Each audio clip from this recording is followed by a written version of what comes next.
گم کرنے کے لیے۔ اسی لیے ایک موقع پر حضرت عائشہ رضی اللہ تعالی عنہا نے اللہ کے رسول صلی اللہ علیہ وسلم سے عرض کیا نماز میں جو دھیان ادھر ادھر جاتا ہے اس کے بارے میں، تو آپ نے فرمایا ہوا اختلاس یختلس الشیطان فی صلاۃ العبد، کہ یہ شیطان کا ایک تصرف ہے کہ نمازی کا دھیان شیطان اچک لیتا ہے۔ اختلاس کے معنی آتے ہیں دھوکہ دے کر کسی سے کسی چیز کو چھین لینا، تو یہ اختلاس ہے، یعنی شیطان جو ہے بندے کا دھیان اس کی نماز میں زبردستی اس سے چھین لیتا ہے اور دنیا کے خیالات میں اس کو مشغول کر دیتا ہے۔ ان دو وجہوں سے ہم لوگ کوشش کے باوجود نماز میں دھیان قائم نہیں کر پاتے۔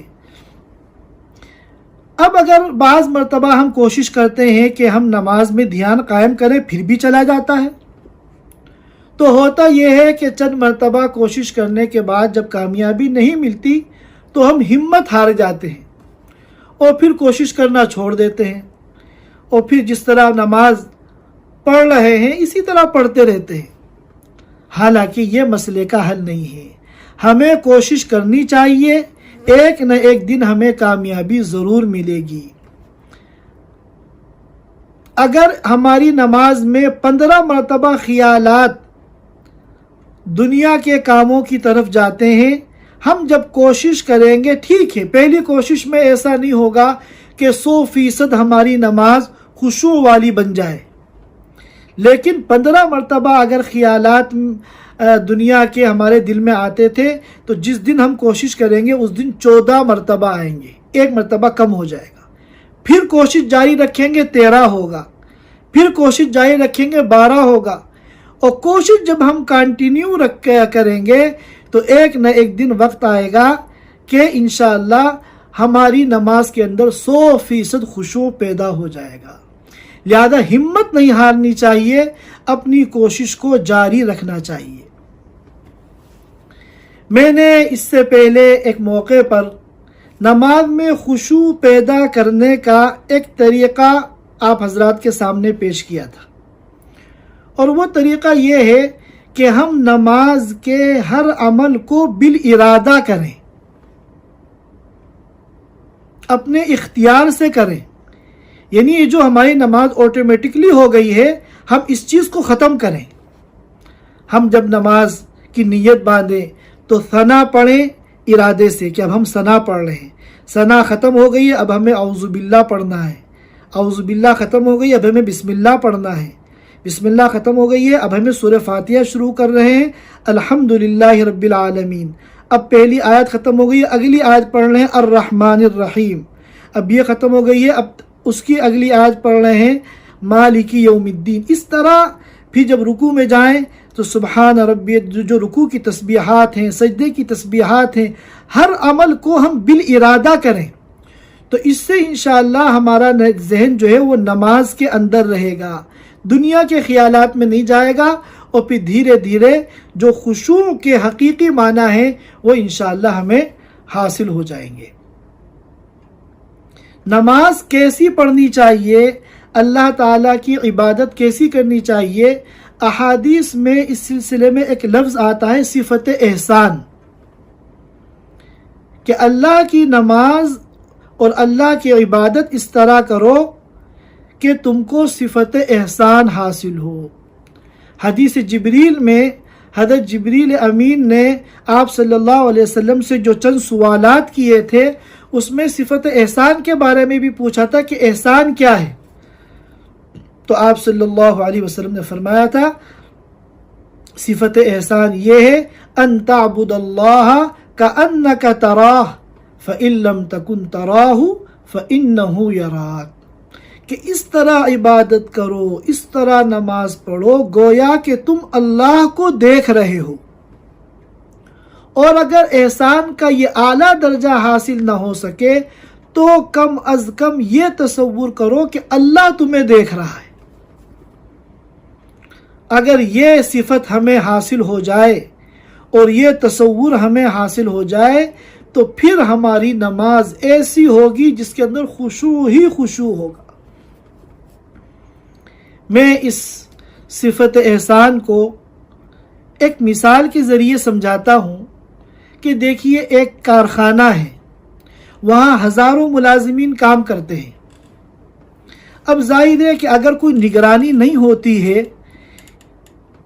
کسی کا کوئی ڈر یا کسی کی جواب دہی کا کوئی امکان نہیں ہوتا ہے، تو پھر کام ملازمین الٹا سیدھا کرتے ہیں، بیچ بیچ میں آرام بھی کر رہے ہیں، بیڑی سگریٹ پی رہے ہیں، موبائل بھی اس میں دیکھ رہے ہیں، فون آ گیا لمبی لمبی باتیں بھی کر رہے ہیں، استنجے وغیرہ کے بہانے آنا جانا کر رہے ہیں، ٹھیک سے وہ کام نہیں کرتے۔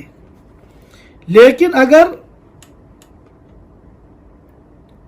جو اس کمپنی کا مالک ہے وہ سامنے آ کے بیٹھ جائے کرسی رکھ کے، اور آپ کو وہ نظر آ رہا ہے، تو اب آپ بتائیے کیا آپ اپنے کام میں کوئی کوتاہی کریں گے؟ 19-20 کا بھی فرق آنے نہیں دیں گے، پورے اہتمام کے ساتھ، پورے دھیان کے ساتھ، پوری ہدایات کے مطابق آپ اس کام کو کریں گے، کیونکہ آپ کو پتا ہے ذرا سا بھی اگر کام میں خرابی ہو گئی تو یہ جو سامنے مالک اور مدیر بیٹھا ہوا ہے یا تو میری سیلری کاٹ دے گا یا پھر ہمیشہ کے لیے مجھے فنش کر دے گا۔ تو یہ تو بہت اعلیٰ درجہ ہے کہ تمہیں مدیر سامنے بیٹھا ہوا نظر آ رہا ہے، اور ایک اس کے مقابلے میں ادنا درجہ یہ ہے کہ آپ کا مالک تو آپ کے سامنے نہیں بیٹھا ہے اور آپ کو نظر نہیں آ رہا ہے، لیکن کارخانے نے مالک نے یہ کیا کہ CCTV کیمرے لگا دیے اور اس کو آفس کے اندر اپنے کمپیوٹر کے ساتھ کنیکٹ کر لیا۔ اب وہ چینل بدل بدل کے ہر ایک کو دیکھتا رہتا ہے کہ کون کیسا کام کر رہا ہے۔ تو جب یہ سسٹم ہو جائے گا تو بھی کارخانے کے جو ملازمین ہیں وہ کام میں لاپرواہی نہیں کریں گے۔ ٹھیک ہے، اس درجے کا اہتمام تو نہیں کریں گے کہ جس صورت میں مالک سامنے آپ کو نظر آ رہا تھا، آپ مالک کو دیکھ رہے تھے، لیکن اس صورت میں بھی آپ کام کا اہتمام کریں گے کہ مالک تو آپ کو دیکھ رہا ہے، وہ اپنے اسکرین پر آپ کو دیکھ رہا ہے۔ تو اسی طرح ہم اگر اس طرح عبادت کریں کہ ہم اللہ کو دیکھ رہے ہیں، ان تعبد اللہ کأنک تراہ، کہ اس طرح اللہ کی عبادت کرو گویا کہ تم اللہ کو دیکھ رہے ہو، اور اگر یہ کیفیت نہ ہو سکے تو کم از کم یہ سوچو فَإِن لَمْ تَكُنْ تَرَاهُ فَإِنَّهُ يَرَاكَ، کہ اگر تم یہ تصور نہیں کر سکتے تو یہ تصور کر لو کہ اللہ تمہیں دیکھ رہا ہے۔ تو اس صفت احسان کے ساتھ جب ہم نماز پڑھیں گے تو ہماری نماز کے اندر خشوع ہی خشوع ہوگا، اور وہ نماز 100% اللہ تعالیٰ کے ہاں مقبول ہوگی۔ نماز میں تو اللہ تعالیٰ نے بے پناہ طاقت رکھی ہے، بے پناہ قوت رکھی ہے۔ اگر ہماری نماز صحیح ہو جائے تو ہمارے سارے مسئلے حل ہو جائے۔ ان الصلاۃ تنہی عن الفحشاء والمنکر، نماز اگر صحیح ہو تو یہ نماز ہی ہم کو گناہوں سے روک دے گی۔ آج ہم نمازیں پڑھتے ہیں لیکن ہماری نماز صحیح نہیں ہے، لہذا نمازی ہونے کے باوجود سارے دنیا جہان کے گناہ بھی ہم سے ہو رہے ہیں۔ لہذا ہم لوگ اپنی نماز کی فکر کریں اور اس میں خشوع پیدا کریں۔ اللہ رب العزت فرماتے ہیں قد افلح المؤمنون الذین هم فی صلاتهم خاشعون، وہی ایمان والے کامیاب ہوں گے جن کی نمازوں کے اندر خشوع ہے۔ اور آخر میں نماز کے متعلق جو صفت بیان کی وہ کیا ہے؟ والذین هم علی صلواتهم یحافظون، جو اپنی نمازوں کی حفاظت کرتے ہیں۔ نمازوں کی حفاظت سے کیا مراد ہے؟ سب سے پہلی چیز نمازوں کی حفاظت میں یہ ہے کہ ہم نماز کے طریقے کو سیکھیں، نماز کے مسائل کو سیکھیں، نماز کے فرائض کیا ہیں، واجبات کیا ہیں،